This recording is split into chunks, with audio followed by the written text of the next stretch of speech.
Boa Boa noite. noite, professora Fabiana, seja bem-vinda. Obrigada, professor Gilson. Boa noite. Boa noite. Sou muito...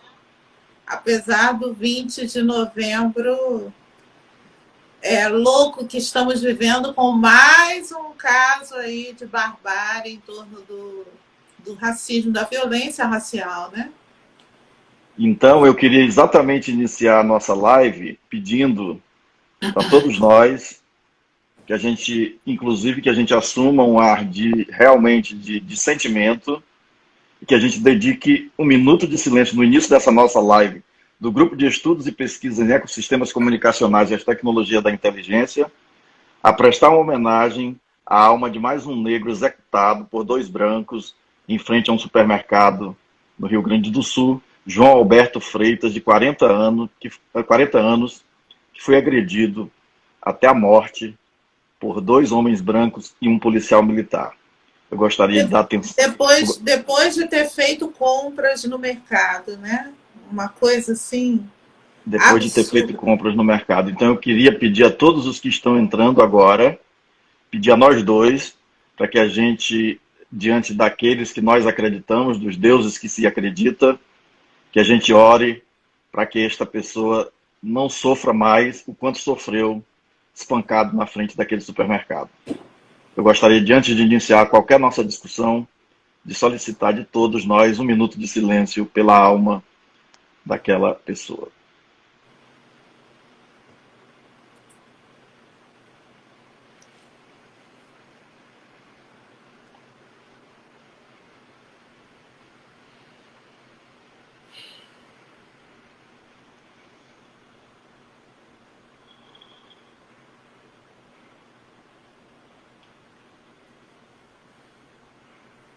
João Alberto Freitas, que você descanse, que você tenha paz e que a gente não descanse enquanto não seja feita a justiça pela sua morte. Todos nós, de todas as nossas lugares, de cada um lugar que nós estivermos, das nossas universidades, que a gente entre nessa luta. Professora Fabiana, de novo agradeço a sua presença virtual na nossa live. E a gente vai começar exatamente com esse assunto, professora, porque eu vi há pouco, num programa esportivo, uma pessoa já iniciar o programa dizendo que ele é mais a favor do respeito humano, da consciência humana e não da consciência negra. E nós ouvimos uma declaração estapafúrdia da delegada do caso e do presidente da República dizendo que não existe racismo no Brasil. Acabei de postar no meu blog que existe racismo no Brasil, sim. A senhora concorda? Existe racismo no Brasil, sim? Ou não existe racismo no Brasil? O vice-presidente está correto? Eu acho que eu não preciso nem falar, né, Gilson? Eu acho que o meu corpo já fala, né? Meu corpo já fala. Acho que como eu me coloco no mundo já fala. As referências que eu trago na minha corporalidade, as referências que eu trago na produção de conhecimento que eu faço, nas minhas ações todas na vida, né? A minha existência, ela é uma existência política, né? Você falou aí agora, não descansaremos até que a justiça seja feita, né? E, na verdade, desde o momento, boa noite para todo mundo que está chegando, e desde o momento em que eu me entendo enquanto mulher negra, né? Junto com os movimentos dos quais eu fiz parte e o que eu chamo as minhas irmãs e meus irmãos de luta, de produção de conhecimentos, nós nunca descansamos, né? E mais do que nunca, num momento de profunda barbárie como esse, né? Num projeto de civilização que já demonstrou em todos os aspectos que ele não deu certo, né? Que ele não está dando certo, né? Então, nós estamos em luta contra o genocídio da população negra, contra o genocídio dos jovens negros, sobretudo homens, né? Contra as violências contra o corpo da mulher negra, seja através da hipersexualização, seja através das violências no campo da saúde, da educação, de moradia, né? Então, nós não descansamos, né? Quem tem um corpo como o meu e quem pensa na produção de conhecimentos como eu penso, de saberes e de troca, não descansa, né? Fabiana, e Desculpe. você tocou em dois pontos muito interessantes. Primeiro, essa coisa do preconceito, que na verdade no Brasil, eu acho que eu queria que você me falasse um pouquinho sobre essa questão do etnocentrismo, porque a gente via no início do descobrimento que o índio era visto como um animal que tinha que ser domado, o negro era visto como um animal que tinha que ser domado. Então, acho que essa é uma coisa que a gente ainda tem que trabalhar com isso, quando se faz aquela questão do direito da consciência humana e da consciência negra. Eu, branco, já fui muito tempo vítima de preconceito por ser pobre. Então, ainda tem um outro detalhe. O pobre também é vítima, e eu sei que é, e ainda tem até hoje preconceito em relação ao pobre. Então, acho que a gente ainda tem agregado a este sofrimento do corpo indígena, tem o corpo do corpo negro, tem o corpo indígena e tem o corpo do pobre também, que a gente tem essa luta toda. E é por isso que eu trato de dar voz, eu trato de abrir espaços, eu trato de lutar por isso. Eu vivo numa cidade do extremo sul da Bahia, que não é feriado, que não se comemora o Dia da Consciência Negra. Fale um pouco sobre todas essas coisinhas aqui que eu coloquei, que são muitas, são fortes e são muito dolorosas para todos nós. Sim, sim, sim. Muito dolorosas para todos nós, né? Quando a gente pensa, quando a gente pensa que o racismo ele estrutura as nossas relações sociais, né? Ele estrutura as nossas relações sociais a partir da sobreposição, da complexidade de subalternizações, de subjugações a que nós estamos imersos nessa sociedade construída a partir de uma mentalidade colonial, ou como chamam, né, os estudantes, os teóricos decoloniais, uma colonialidade de poder, de saber e do ser, né? Então é interessante a gente pensar que é impossível a gente dar conta das relações sociais no Brasil se a gente não pensa a dimensão do patriarcado, a dimensão do racismo, a dimensão do colonialismo, a dimensão do capitalismo. Então é impossível a gente olhar para as relações sociais de maneira séria sem pensar nas dimensões de classe, de raça e de gênero. Né? Fabiana, Se a gente não olha para todas essas dimensões, a gente não vai apreender o que estrutura as nossas violências, que leva a uma cena de barbárie como essa que nós estamos vendo hoje, em pleno 20 de novembro. E que parece, né, Gilson, queria chamar a atenção, porque é um dia também que todos os espaços hegemônicos, e é importante pensar que a mídia hegemônica explora bastante isso hoje, no dia 20 de novembro, e muitas vezes ignora nos outros dias do ano, mas é importante a gente pensar que olhar para essa sociedade de estrutura racista e colonial é impossível olhar se a gente não lida com todas essas subjugações, né? Então, assim, não dá para a gente pensar numa hierarquia das subjugações, mas dá para a gente pensar que todas essas subjugações nos estruturam enquanto nação, enquanto país do terceiro mundo, da América Latina, né? Ou, melhor ainda, como diz Lélia Gonzalez, da América Latina, né? Porque somos americanos. Ô, Fabiana, e eu agora há pouco, ó, eu estou com essa taça aqui, eu ganhei essa caneca, é do Clube de Regatas Vasco da Gama. Você me chama a atenção para uma coisa, que eu tenho 57 anos de idade, desde que eu me entendo, meu pai me transformou em torcedor do Vasco, porque a nossa família era sempre do... eu nasci em 63. Quando eu nasci, você não era da Arena, você era do MDB, você era do Contra. Então eu já nasci, me jogaram para ser do Contra. Depois é que eu fui compreendendo essas coisas e também fui compreendendo a luta do Clube de Regatas Vasco da Gama.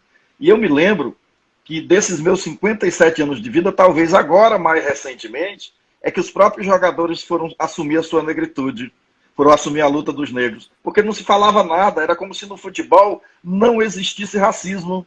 Era como se isso não se pudesse tocar neste assunto no futebol. Aliás, durante muito tempo, eu também fui convertido e convencido de que não existia racismo no Brasil, de que não existia preconceito no Brasil. Até que eu comprei um apartamento e o meu apartamento, eu me tornei síndico e ele tinha entrada social, elevador social e elevador de serviço. E só queriam nos obrigar que as pessoas, as secretárias, porque andaram criando este novo nome para empregada doméstica, entrasse não fosse, ou seja, até os discursos são trabalhados para que a gente acredite que não há o preconceito. Então você tem isso que você fala da estrutura, é o que se chama de racismo estruturante, estrutural, é isso? Eu estou te fazendo esse papel aqui, queria também dar o meu boa noite a todas as pessoas que entraram na nossa live, porque eu ainda não Gente boa, eu estou vendo aqui o Disseu, eu estou vendo a Joana, eu estou vendo Afrodivas do Rio de Janeiro, maravilhosa, estou vendo Marta, uma grande amiga.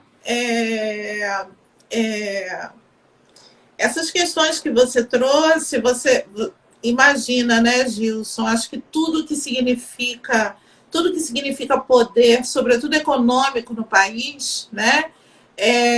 Significa o silenciamento das violências que nos estruturam enquanto nação. Quando eu trago essa questão do racismo estruturar as nossas relações sociais, sim, eu estou dizendo que o racismo ele é estrutural, ele é sistêmico, ele faz parte dos sistemas de exclusão.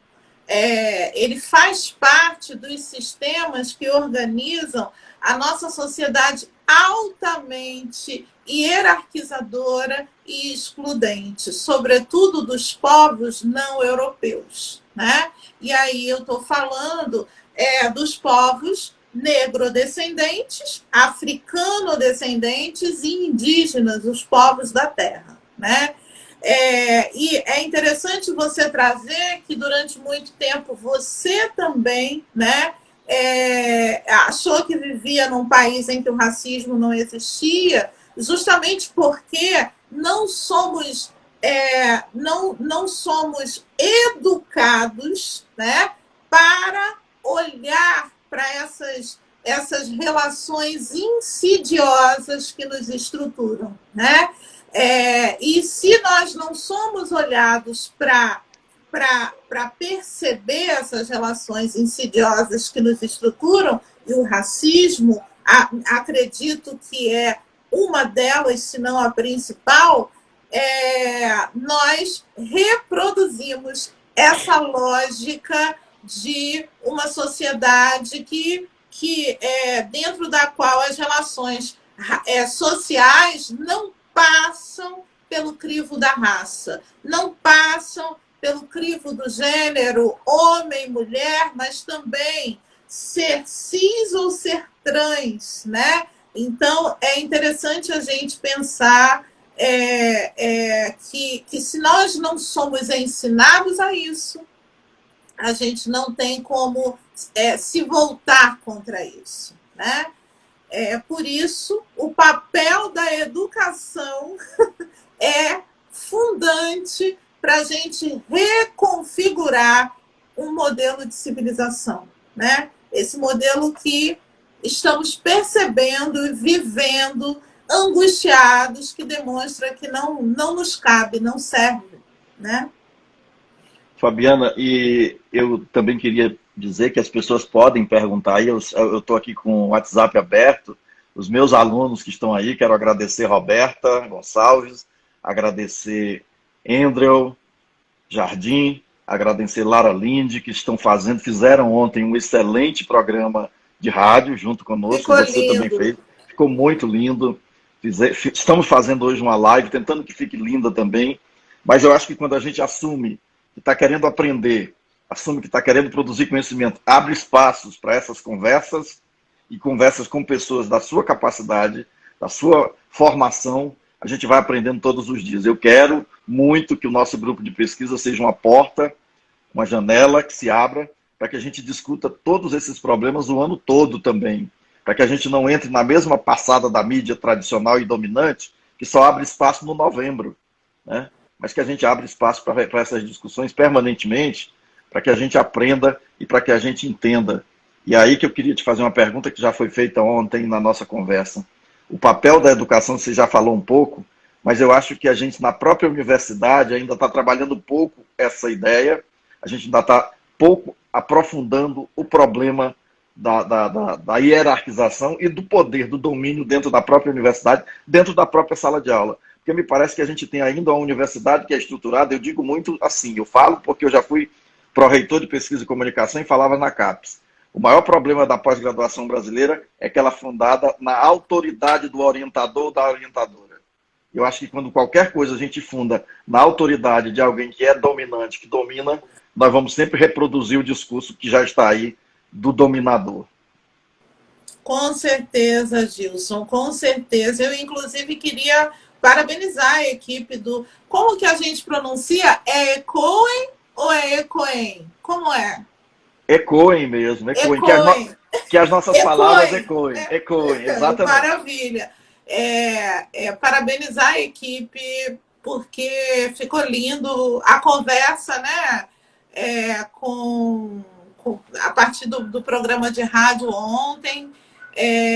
Foi um prazer escutar. É esquisito a gente se escutar, né? Mas foi um prazer, assim, tudo muito bem editado, né? E a gente também colocou no podcast do grupo, por isso que a gente aqui está vendo, eu não sei se eu sei ler isso aqui, mas nós temos 10 pessoas, mas isso depois vai ficar gravado, também vai ficar disponibilizado e nós vamos cutucar as pessoas. A gente não faz só compartilhar, a gente cutuca as pessoas porque é muito fácil as pessoas fazerem esse discurso genérico de que não há o preconceito, mas não querem pensar, não querem discutir, não querem trocar ideias. Eu acho que quando a gente abre a nossa cabeça, a nossa mente, para cutucar no problema e fazer com que a gente mesmo reflita sobre ele, nós estamos abrindo os caminhos para que isso, no futuro que eu não espero que seja tão próximo, não. Eu acho que será muito longo, porque o país, no geral, e aí vai uma outra pergunta já para você me responder, antes mesmo de responder as que eu já fiz, eu fiquei muito preocupado com o resultado das eleições na Bahia.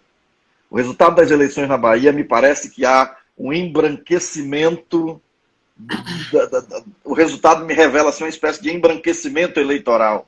Depois você podia comentar um pouco sobre isso também, por favor? Eu acho que eu queria partir dessa resposta, eu não sei se eu vou poder falar tanto, né, dessa questão política, né, da Bahia como um todo, porque eu acho que eu não tenho essa análise assim, sabe? Mas eu posso falar de uma maneira geral, né? O Disseu, ele colocou uma mensagem aqui sobre a infeliz fala do Mourão a partir do que estamos vivendo, né? Dessas práticas racistas explícitas e práticas de extermínio explícita que nós estamos presenciando no ano de 2020, né? De crianças, adolescentes, adultos, de qualquer idade, né? O Disseu colocou aqui, Mourão disse hoje, ouvi agora há pouco, que não existe racismo no Brasil. Ele deve estar cego, surdo e sem qualquer sentido funcionando. Ele não está cego, ele não está surdo, ele está com todos os sentidos funcionando e ele trabalha para hegemonização de uma narrativa de Brasil ultrapassada, diga-se de passagem, mas uma narrativa de Brasil que perdurou por séculos entre nós, né? E se a gente for pensar no fim do Império e proclamação da República, né, para utilizar o termo lá oficial, né, a gente tá pensando aí numa construção de nação, pelo menos desde o século XIX, que é uma construção de nação embranquecida, né? Como diz os estudiosos das relações raciais no Brasil, uma dimensão de nação marcada pela pigmentocracia, né? Que significa que tem mais poder em todos os sentidos, inclusive na produção dos discursos, quem tem menos pigmentos, e tem menos poder quem tem mais pigmentos, né? Que é o que as gerações recentes do pensamento negro chamam, e os estudantes que estão aqui, que são das gerações mais novas, vem essa discussão na internet do colorismo, né? Então é interessante a gente pensar que essa narrativa de Brasil, ela funcionou muito e ela ainda funciona, mas ela funciona hoje com um enfrentamento muito maior. E é isso, né, que nós estamos vivendo, né? Mas ela funcionou para estabelecer elites, para acomodar elites de mentalidade colonial e eurocentrada, né, para apagar os saberes dos povos não europeus aqui no país, que é a maioria numérica, né? Então, essa elite, o Mourão representa isso, essa elite, ela continua o seu trabalho. Só que ela continua o seu trabalho de forma extemporânea, né? Porque a assunção da própria voz, né? Dos movimentos sociais, tanto negros quanto indígenas, é o lema que se tem: nenhum passo atrás. Nós sabemos o que carregamos de memórias individuais e sociais, de narrativas históricas, de versões do que é a sociedade brasileira, que é muito diferente do que essas elites hegemônicas trazem. Então, o Mourão está a serviço dessa narrativa. O presidente da República está a serviço dessa narrativa, né? O nosso sistema educacional, me parece, ele é marcado pela contradição, né? Então, parte do nosso sistema educacional também está a serviço dessa narrativa. E parte do nosso sistema educacional, ele rompe com essa narrativa e busca outras maneiras de se organizar, produzir e pensar a sociedade brasileira. Produzir conhecimentos e pensar a sociedade brasileira. Então, eu concordo com você, nós precisamos aprofundar muito o que é de fato lidar com as epistemologias e cosmologias africanos descendentes, negras e indígenas nesse país, né? A gente precisa ter mais do que a criatividade, disposição política para pensar em arquiteturas curriculares que, de fato, deem conta desse silêncio civilizacional, desse silêncio no campo da produção dos conhecimentos, né? Então, nós temos um grande trabalho, estamos aqui fazendo isso, né? Me parece que a construção da arquitetura curricular, sobretudo dos cursos de graduação iniciais de ingresso na UFSB, avançaram bastante, mas ainda é pouco diante do fosso em termos epistemológicos que nós vivemos, dentro do qual nós estamos imersos.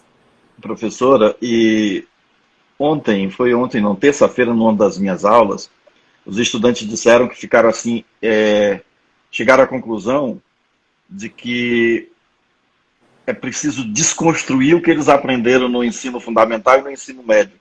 É parte desse processo que a senhora falou agora há pouco, é parte desse processo porque a gente vê uma desconstrução pouca na educação superior, porque a gente também vê uma briga ferrenha para se manter. Eu acho que além de procurar, como é que seria, não deveria se mudar também o olhar da ciência para a produção do conhecimento?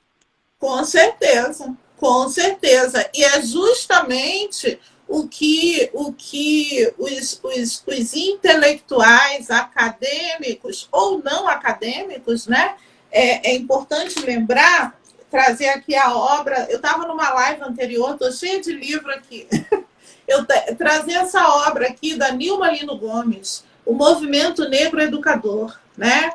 É uma obra que parece singela, mas é extremamente profunda, porque pensa, né, o movimento social negro como um movimento que educa, né? Que educa mentes, que educa corpos num processo de se tornar negro e de repensar o que nos estrutura enquanto nação, né? E também esse livro traz aqui a importância da gente pautar a corporalidade, as memórias, a história, a produção científica, né, de produtores de conhecimentos negros no sistema educacional, né, incluindo a universidade. Sobretudo, me parece, eu estou muito mais próxima nos cursos da UFSB da formação docente, sobretudo a formação docente, né? Porque só uma formação docente que rompa com o paradigma eurocêntrico, racista e colonial dentro do qual estamos inseridos é que vai poder trazer um processo de deseducação, de descolonização, para a gente pensar, né?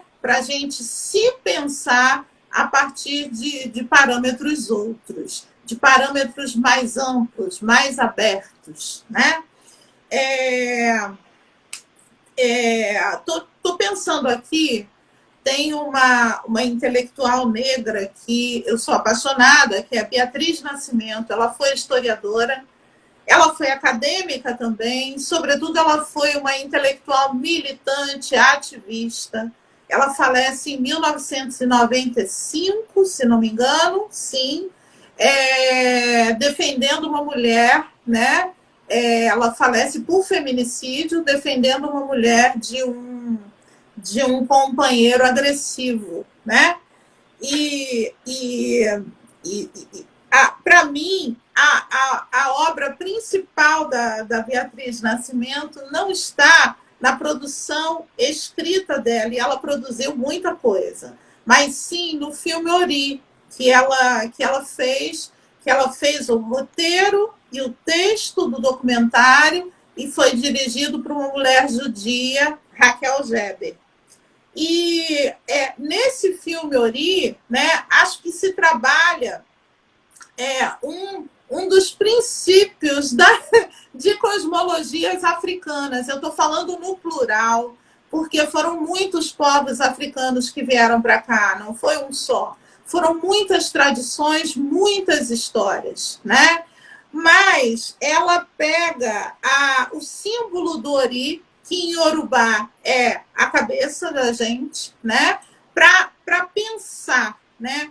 A cabeça para a cosmologia africana, ela não é simplesmente o lugar da razão, como é nos paradigmas eurocêntricos. Ela é o lugar do equilíbrio e da possibilidade de ser a complexidade que nós somos, enquanto razão, emoção, espírito, intuição, enfim, enquanto uma totalidade, né?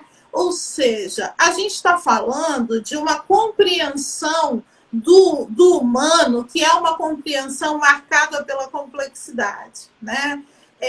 Imaginem, todos nós aqui que estamos conversando, se nós trabalhássemos com esse paradigma dessa complexidade da cabeça, que não é só o lugar da razão,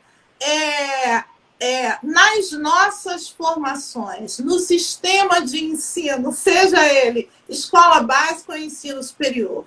Que dimensão mais ampla do que é ser humano nós teríamos que só essa que nós trabalhamos e reproduzimos de sermos ou razão ou coração, né? De sermos partidos, bipartidos, duais, né? Então, assim, é interessante a gente pensar que, em termos filosóficos, epistemológicos, as populações africanas e indígenas têm muito a contribuir para a gente pensar a produção de conhecimento. E não é uma contribuição folclórica nem estereotipada. Pode ser uma contribuição profunda em todas as áreas do conhecimento.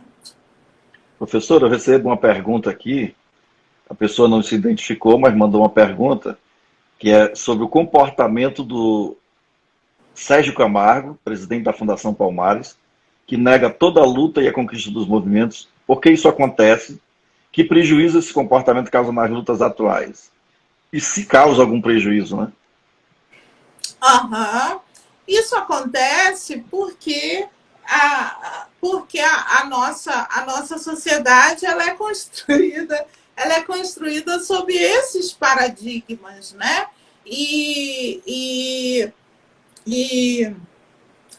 Os segmentos sociais tendem muito mais a reproduzir esses paradigmas do que a romper com eles. Só para que, não sei se as pessoas sabem, né? Mas esse presidente da Fundação Palmares, esse infeliz desse homem, ele é filho de um grande intelectual negro paulista chamado Oswaldo Camargo, né? Escreveu um livro que é seminal para o estudo da produção literária negra, que se chama O Negro Escrito, né? E fiquei sabendo, que maravilha, Walter entrou aqui, é um estudante que foi meu estudante na escola básica, no Colégio Pedro II, e eu fico muito feliz de ver estudantes aí que estão né, numa vida e que eu pude acompanhar de uma certa forma. Então, eu tô trazendo isso porque esse presidente da Palmares, ele é filho de um intelectual que produz um conhecimento que rompe com uma certa lógica da história da produção escrita no Brasil, né? E fiquei sabendo, assim, por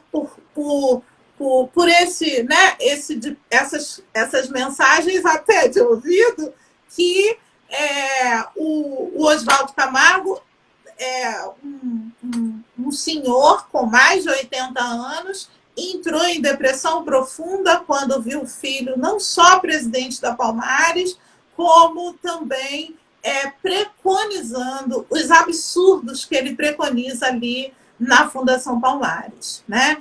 Isso tudo é para a gente entender que a lógica hegemônica ela constrói muito mais, né? Ela constrói muito mais a reprodução da violência e da barbárie do que o rompimento com ela, né? Então é algo para a gente pensar. Nós, né?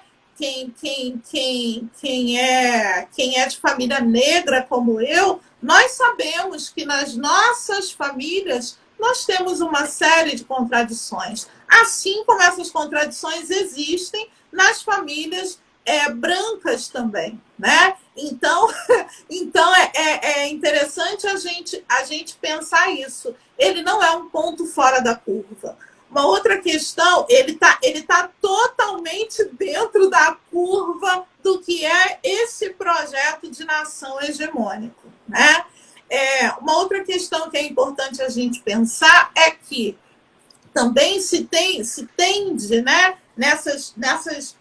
nesses paradigmas duais dentro do qual estamos imersos, também se tende a pensar a população negra ou as pessoas negras que se colocam como um corpo político como todas iguais. E não somos iguais, né? Definitivamente não somos iguais. Nós somos diversos, nós temos percepções, concepções e pautas, não só de luta como de atuação no mundo, que são diversas, né? Então, também não dá para cobrar a mesma ação de todos, né?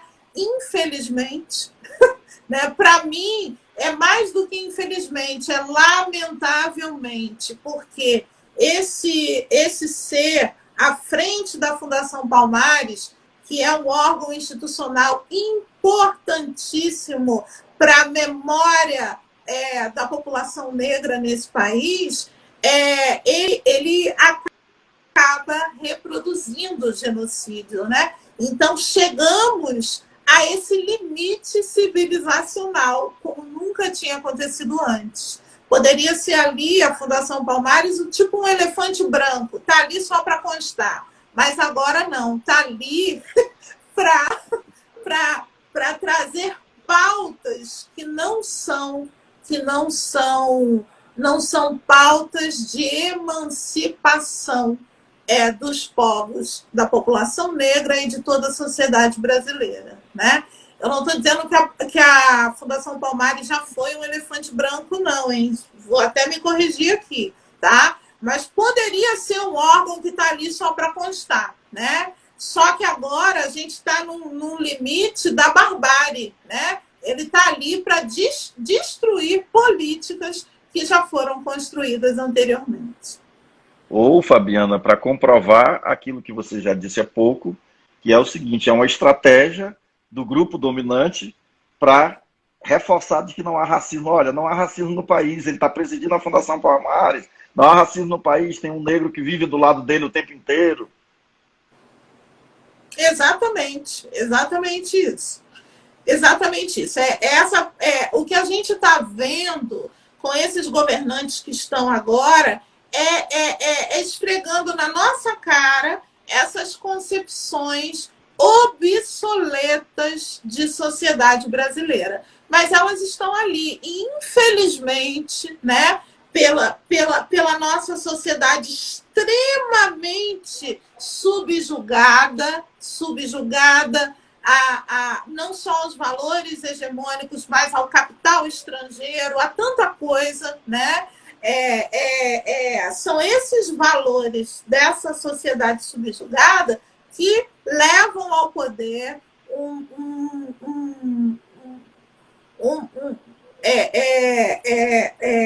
não dá para falar de líderes políticos, não, que levam ao poder pessoas como essas que nós estamos vendo nesse momento. Não seria resquício, professora, dos capitães do mato e das capitanias hereditárias, um pouco disso que vem sendo trazido até hoje na nossa mente coletiva? Sim, eu acho que é resquício da nossa história de profunda opressão.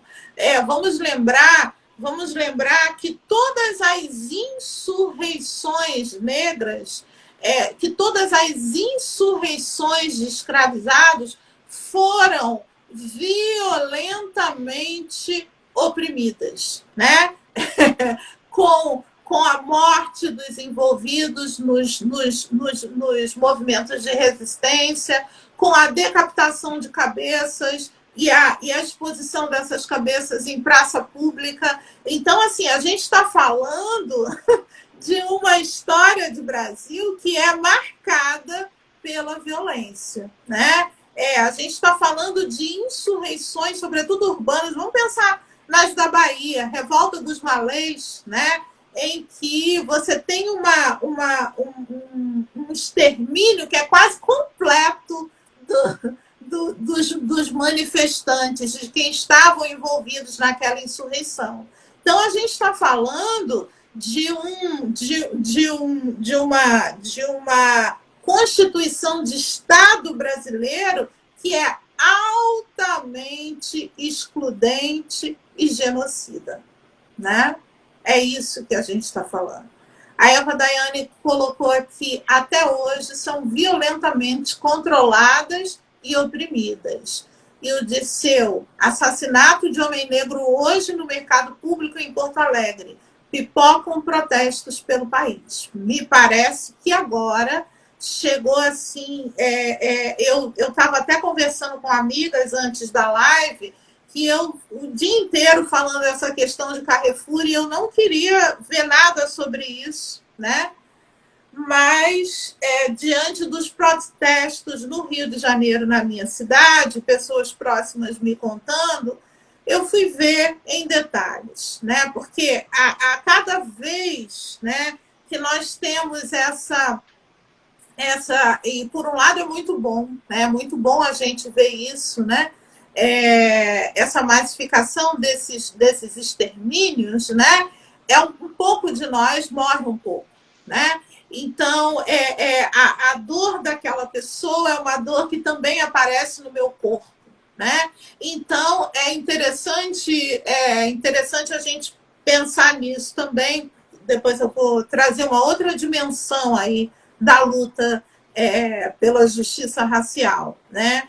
Mas eu fui ver agora, antes da nossa live, o fatídico vídeo da agressão que levou à morte desse cidadão de 40 anos, e é algo assim chocante, é algo assim que assim, inexplicável, que só mesmo essa sociedade assim destituída, né, de toda a humanidade, que é o que nós estamos vivendo desde 2016, mas muito mais profundamente a partir de 2018, que explica uma possibilidade daquilo acontecer assim, ao céu aberto, né, numa noite, num estacionamento do mercado. Pessoas que sabem o que estão fazendo porque aparece uma mulher dizendo para não gravar, né? Então, é algo assim muito duro. E aí me parece que agora realmente assim não tem muito jeito, né?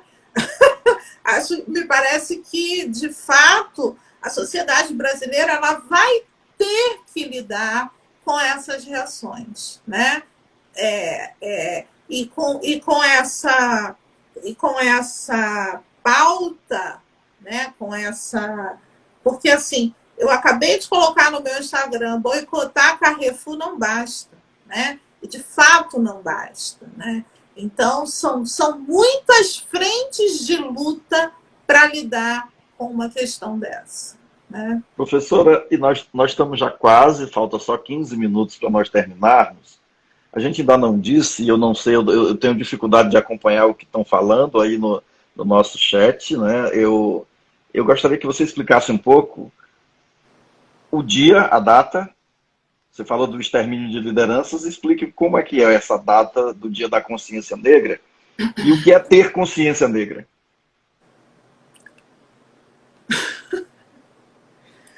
Então, até me emociona um pouco, porque hoje ter consciência negra é relembrar, né? Relembrar diariamente, constantemente, reiteradamente, que todo camburão tem um pouco de navio negreiro. Só para lembrar o poeta um pouco, né? Marcelo Yuca, todo camburão tem um pouco de navio negreiro. Me lembro de uma outra dele, né? de uma outra música, poesia de Marcelo Yuca, né? A carne mais barata do mercado é a carne negra, né? Por isso que uma Marielle pode morrer, né? Por isso que uma Marielle pode morrer política, né? E a classe política se sente com muito prestígio, com muita proteção, uma certa blindagem social, mas o corpo da Marielle não tem blindagem porque é o corpo de uma mulher negra, lésbica, né?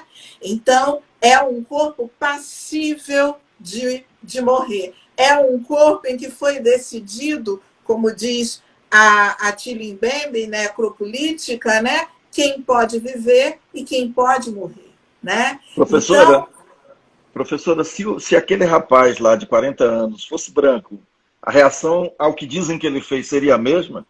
com certeza que não. Com certeza que não. O muro de lamentações estaria hoje, né, em torno disso. Então, ter consciência negra é não só, não só se pensar enquanto um corpo político, como como é ter a certeza de que não haverá civilização, modelo de civilização com um projeto em torno da felicidade que não lide com as subalternizações a que os povos negros e indígenas são submetidos nesse país, né? Então, ter consciência negra é se estarrecer a cada dia com os processos de naturalização das violências que as populações negras e indígenas carregam, né? Então ter consciência negra é pensar em modelos de civilização pautados em relações menos hierarquizadas, mais igualitárias e em que a gente possa pensar não só em projeto de vida, mas em felicidade, porque nós estamos na era do não consigo respirar, né? Nós estamos na era do não consigo respirar. Então, ter consciência negra é também ser não só um corpo de luta, mas também um corpo de angústia, viu, Gilson? Né? É ser um corpo que dói, mesmo quando a dor não é em você. Né? E, sobretudo, me parece que ter consciência negra é ter a possibilidade de coletivamente construir agendas para a transformação social, né? Então, me parece que é isso, né? E eu queria também finalizar trazendo uma questão, né? Que nesse momento, nessa era do não consigo respirar, a certeza de que corpos como o meu, de muitos e muitas, para a gente usar o gênero neutro que estão nos assistindo, são corpos passíveis de morrer, né? Passíveis de morrer, seja mentalmente, seja espiritualmente, seja fisicamente, né? Pensar também no autocuidado, no autoamor como uma dimensão política, né? Porque nessa era do eu não consigo respirar, se a gente não trabalha com a dimensão do equilíbrio do Ori, né? De alimentar o Ori, né? De trazer comida para o Ori, de não pensar na dimensão da saúde mental desses povos que sofrem a violência, né? Se a gente for pensar no alto índice de alcoolismo, por exemplo, né, entre as populações indígenas e negras, é interessante a gente pensar que tudo isso tem um lastro numa condição social que é extremamente subalternizada, problemática, enfim, né? Agora, sim, o problema não está em nós, o problema está em como as nossas elites têm articulado esse modelo de civilização, né? Então, O trabalho do auto-amor, do autocuidado, é para a gente continuar em pé, de cabeça erguida, coluna ereta, e continuar anunciando que, apesar de todas as mortes, nós estamos aqui, né? Nós estamos aqui produzindo conhecimento, nós estamos aqui pautando políticas, nós estamos aqui buscando não só sobreviver, como viver plenamente, né? Então é isso. Eu te Professora Fabiana, agradeço. pois é, eu quero agradecê-la, quero deixar mais uns 2 minutinhos para que você fale e se despeça de nós, fale um pouquinho sobre o significado da data também, da morte, da Sim. execução, na hora da despedida, mas quero dizer aqui de público do orgulho que eu tenho de me tornar colega de trabalho. Quando cheguei, logo a conheci. Aos poucos a gente está construindo uma amizade, estou aprendendo muito com cada fala sua, com cada conversa com você, eu aprendo mais e acho que trabalho mais ainda a minha consciência negra. Então eu sinto muita, assim, muita felicidade de partilhar de momentos, de conversas, de aprendizados e dizer que a gente está com um grupo de pesquisa aberto também para fazer novos espaços de fala, abrir para esta conversa, abrir para a gente abrir a nossa mente e para que eu continue trabalhando também o alto amor. Muito obrigado, uma ótima noite, despeça-se de nós, a fala é sua. Muito obrigada, Gilson. Eu agradeço a você, agradeço ao grupo Ecoem, né? Eu estou com Ecoem na cabeça.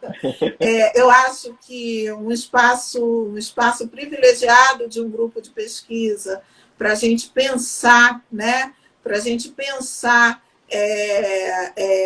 para a gente pensar todas essas colonialidades que discutimos aqui na nossa conversa, né? Falar que, embora o Dia Nacional da Consciência Negra tenha sido sancionado por lei, né? A lei tenha sido sancionada em 2011, é uma pauta dos movimentos negros desde a década de 70, pelo menos, né? Portanto, há mais de 40 anos,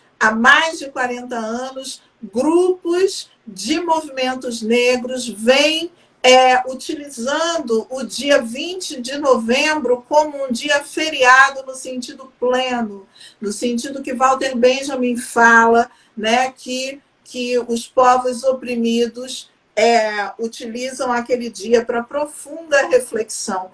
Não é um dia de festejo, né? Até porque temos muito pouco a festejar. Aliás, não temos muito pouco a festejar, porque mesmo com todo esse genocídio, ainda sermos a maioria da população, a maioria numérica, quantitativa da população, é muito a se comemorar, é muito a agradecer aos ancestrais que fizeram com que eu estivesse aqui hoje conversando com você.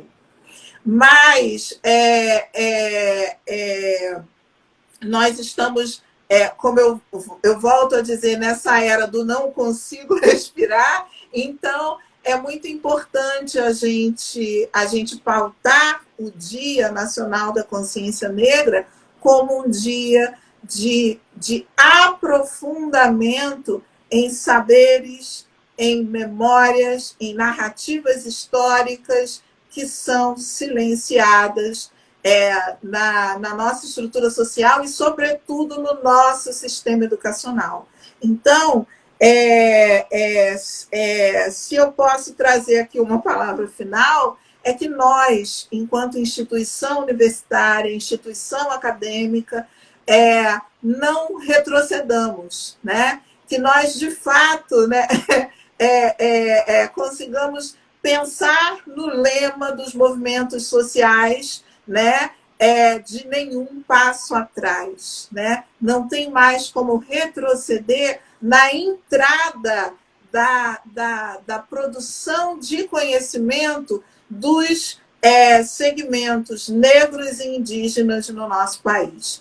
Pelo contrário, que a gente aprofunde com experiências como essa do grupo de pesquisa Ecoem e outras no nosso cotidiano profissional, né? Então, que a gente avance e não retroceda é o que eu desejo profundamente. Que as Muito nossas palavras... obrigada, Gilson. Muito obrigado, professora Fabiana, muito obrigado, professora Fabiana, que as nossas palavras ecoem. Obrigado, Roberta Gonçalves. Obrigado, Andrew Jardim. Obrigado, Lada Linde. Obrigado ao professor Disseu, que é o nosso vice-líder. Obrigado, professora Joana, que esteve aqui, que eu vi. Vânia Pinheiro esteve também. Muito obrigado a todos os que estiveram aqui nos assistindo e que a gente tenha, e que a nossa luta ecoe e que o alto amor também ecoe. Boa noite. Maravilha. Tchau, tchau. Axé, muita força de vida para a gente continuar em pé. Tchau, tchau. Boa noite. Tchau, boa noite.